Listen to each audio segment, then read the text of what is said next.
Hello everyone, I'm Dr. Shruti Balla. I'm a consultant pediatric nephrologist, Rainbow Children's Hospital, Hyderabad. So we all know that children are susceptible to infections. So as a part of kidney infections, I would like to say a few words about urinary tract infections.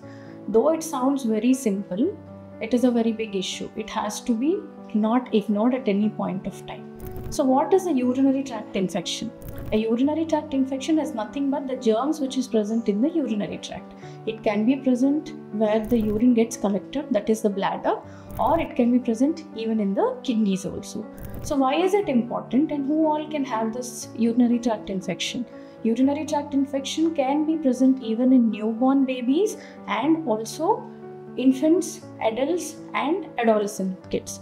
So yes, your baby who is a newborn can also have urinary tract infection. So how do we decide who is at risk of urinary tract infection?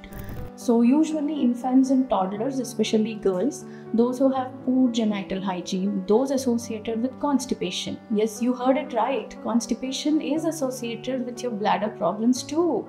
You have to keep a check on it. And those who have underlying structural or any other related kidney issues. So how do we decide on letting know that this is a urinary tract infection? Coming from newborn babies, they might have very poor feeding, they can present with jaundice, they can have increased frequency of micturition, or they might be just too sick to handle.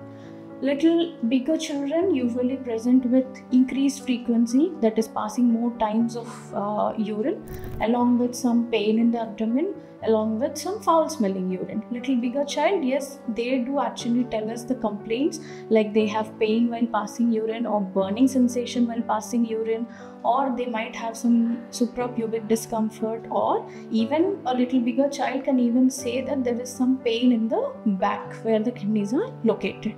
So fine, so how do you have to treat this, or how do we diagnose it? So urinary tract infection usually is picked up with these signs, and once we have a suspicion, then we do a complete urine examination and a urine culture. A complete urine examination is just a screening test which tells us if there is really some bacteria present in the urine, and urine culture is the definitive test because it tells us which bacteria is growing in urine and helps us to decide on how long you have to give the antibiotic and choose the correct antibiotic appropriately. It is always good to do an ultrasound after the child recovers or during the time of urinary infection to rule out any structural anomalies which are commonly seen in children. So what I want to stress is detect early, act early, treat early and prevent the kidney damage. Thank you.